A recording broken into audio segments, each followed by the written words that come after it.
Spin Doctors and Two Princes. So tomorrow marks 75 years since victory over Japan, the final act in 6 years of a brutal war. And today we want your memories and links to the forgotten army, those who set off to face the unknown enemy in an unknown country. And VJ Day itself, way back in 1945. We want your calls, your texts on that today. 0800 389 7321. Jim is in Heacham. Hello, Jim. Good morning. Hello, Chrissie. Good morning. Tell me about your dad. His name, first of all. Okay, Captain Jack Race MBE. And he served in the Royal Norfolks? Dad served in the 6th Battalion of the Royal Norfolks when he went out in the Far East. He signed up as a lad, so he's a regular soldier. Joined the 1st Battalion of the Royal Norfolks and served 10 years out in India on the northwest frontier, up in Afghanistan and all that area. Came back as a sergeant major in 1939, went to Weybourne on our Norfolk coast as a sergeant major to train all the territorial battalions, which was the 4th, 5th and 6th Battalion of the Royal Norfolks. So they were territorial battalions, so they were like part-time soldiers who were then called up to become full-time soldiers. So they're all local lads from the area, 18, 19, which Dad trained. By all accounts, I think he was a bit of a hard taskmaster as a regimental sergeant major, but went out with the 3 battalions in October 41, arrived in Singapore at the end, just gone December. Actually, they celebrated New Year's Eve on the Mount Vernon, sailing in towards Singapore. They were like on the fastest ship, so they got there first. So actually, Dad and his battalion and some of the 4th, the 5th and the 6th Battalion actually fought the Japanese up country in Malaya. Right. Oh. And Dad got promoted to captain in the field. While they were having several battles against the Japanese. The Japanese were very clever. They didn't use the roads where the British were guarding all the roads. The Japanese used to infiltrate the jungle, surround the British troops, and then obviously the British troops had to retreat. And when Dad was promoted to captain, they were surrounded, and the information came from headquarters for them all to make the way back through the jungle as best they could to get back behind the British lines. He and 4 other guys held on to cover everybody else, made it out overnight through the jungle, found a native canoe on the coast. It was full of rubbish and everything. They cleaned it all out, and the 5 of them paddled it probably about 100 miles down the coast back to Singapore. Took them about 4 days, and Dad made them cover themselves in mud, and that's what it looked like. The 2 who were rowing were natives rather than, obviously, if they looked like white people, the Japanese aircraft, which had control of the airs, would have obviously machine gunned them. Yeah, of course. So he then, obviously, Singapore fell, and Dad then had 3.5 years on the railway, the Burma Railway. When he came home, I think he weighed did he ever talk, Jim, about working on the railway? When Dad was at home, he would talk about his time up in Malaya, no problem, but he would not go on about what went on as a prisoner. We used to know, obviously, he went through a lot. When he got a bout of malaria, at home, he would sit in the chair, and we would put blankets around him, his old army greatcoat and everything, and he would shiver and shake, for a day, So that still was a lingering thing that used to come out in him. But Dad was fortunate that in the 45th anniversary of the fall of Singapore, the EDP organised a local trip back, and they took a load of local soldiers, etc., back. And Dad was privileged to go on that, and all 8 children, because he came back and had 8 children, we all contributed towards that to pay for Dad to go on the trip back then. And we thought, that's it, he won't want to go back anymore. But when it came to the 50th anniversary, which was 92, he really, really wanted to go back again.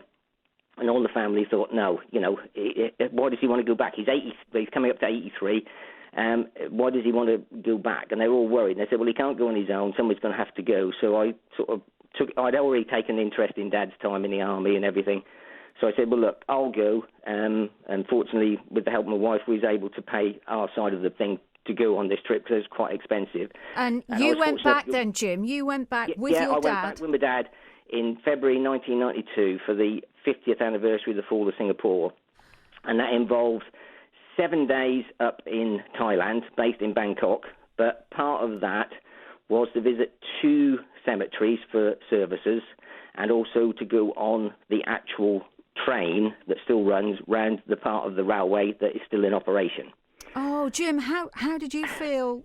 Yeah. I mean, it gets even more spectacular in that. I mean, Dad was asked to, by some of the local families in Heacham and around who obviously had connections with Dad, could you look at such and such a grave and take a photo, etc., the lads who were unfortunate and didn't come back. And he was also going to lay a couple of wreaths at a couple of services as well on behalf of the Royal Norfolks. And we had to go to this cemetery, Kanchanaburi, and I was looking for a grave for a local Heacham lad.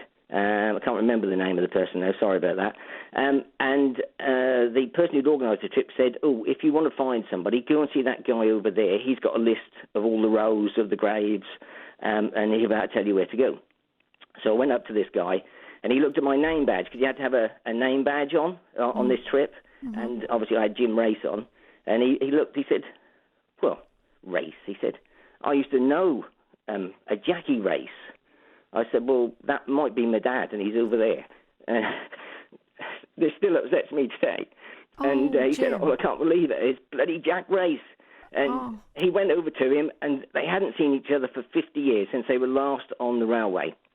And on that trip, on the train, the two sat face to face, and they were talking and talking and talking.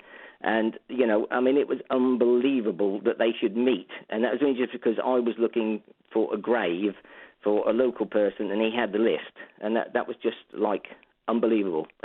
Oh, Jim, what a story. Yeah. Oh, yeah. Sadly, Dad passed away just over a year later. He died in March 93.